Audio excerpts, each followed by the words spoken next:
ওদের যা এখন ভিডিও ক্লিপ বের হচ্ছে, মানুষ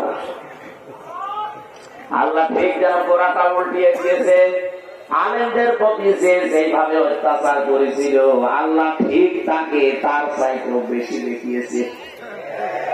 ওই যে যেটা পিসকে হুজুর বলে, রফিকুল ইসলাম মাদানি হুজুর আমার সাথে ছিল 2 মাস। আমার মাঝে মাঝে রাতের বেলা ঘুম ভেঙে গেলে গল্প শোনাতো।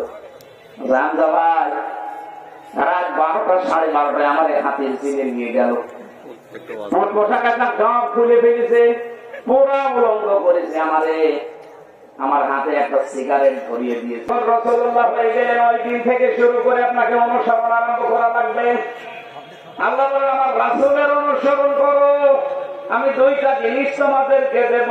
1 নাম্বার, আমি নিজেই তোদেরকে উল্টা করে ভালোবাসা আরম্ভ করবো। শব্দটা আপনি বলেন পারেন, মুহাদ্দিস মানুষ বলেন তো ইউহিব্বুকুমুল্লাহ, এটা কি মোজারে নামাজি? অতীতের শব্দ আল্লাহ দেয়নি, মোজারে দিয়েছেন এই জন্য এর ভেতরে 2টা কাল আছে, বর্তমান আছে আর ভবিষ্যৎ আছে। কেউ যদি সত্যি রাসূলুল্লাহকে অনুসরণ করা আরম্ভ করে, আল্লাহ তখন থেকে তাকে ভালোবাসা আরম্ভ করবে। আমাদের অনুসরণ যদি এখন থেকে শুরু হয়, আল্লাহ আমাদেরকে এখন থেকে ভালোবাসা আরম্ভ করবে। আল্লাহ যদি কাউকে ভালোবাসে, আল্লাহ পাক বলেন আমি পুরস্কার দেব।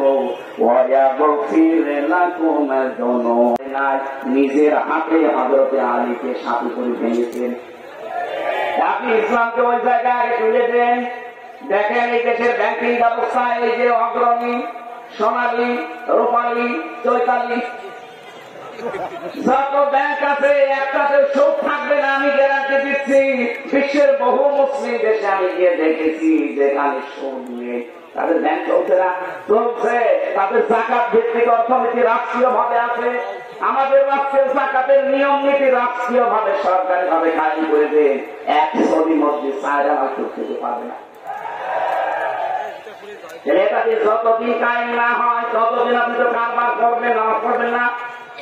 মূর্তির সামনে নিয়ে এটা নামাজ পড়া লাগবে।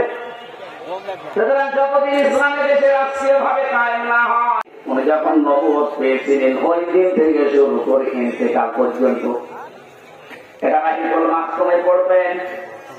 বিশ্বনবী যেদিন নবুয়ত পেয়েছিলেন, ঘোষণা আমি তো নবী, কিন্তু ঘোষণা যেদিন হয়েছে 40 বছর বয়সে, এই দিন থেকে শুরু করে ইন্তেকাল পর্যন্ত পুরা 23 বছর। কেউ যদি বলে আমি একটা দিন শুধু মানি না, আপনি কাফের। বুঝতেছে? একটু খেয়াল করেন, নবীজির এই 23 বছরের নবুয়তের জিন্দেগির কেউ যদি বলে আমি এই হাফ দিন মানি না, সে কাফের।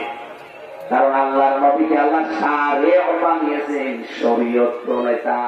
উনি যদি বলতেন হালাল না হারাম, এত বড় পাওয়ার কাজ ছিল। 23 বছরে আমরা বাংলাদেশে অনেক মানুষকে দেখি, ওনারা 13 বছর মানতে রাজি আছে, কিন্তু 10 বছর মানতে রাজি না। এখানে অনেকে বসে আছে এরকম 3 ইঞ্চি, মহিলারা জিকির করছো 3 ইঞ্চি। কি গো, কি এটা কি হারুন আঙ্কেল? এমনি আল্লাহ এগুলো করেনি, এদের পাপের বোঝা পরিপূর্ণ হয়ে গেছে। পরশুদিনও আমি গিয়েছিলাম কিশোরগঞ্জের মেঘাময় এলাকায়, দেখলাম যে রিসোর্ট বানিয়েছে। ওনার যে বেতন সরকারি ভাবে আমি তো জানি, কিয়ামত পর্যন্ত চাকরি করলেও ওই রিসোর্ট মানানো সম্ভব না। ওখানে থাকতে সর্বনিম্নই লাগে 10,000 এক রুম ভাড়া, আর ঊর্ধ্বে আছে 1 লাখ 1.5 লাখ 1 রাত। আল্লাহ রাব্বুল আলামিন, তুমি তো সব দেখতে পাচ্ছ। যে লোকটার উপরে এত ভরসা করেছি যে এই লোকটা অন্তত জানলে আমাদের অপমান করবে না, অথচ শুনলাম সেই নাকি এগুলো করাচ্ছে।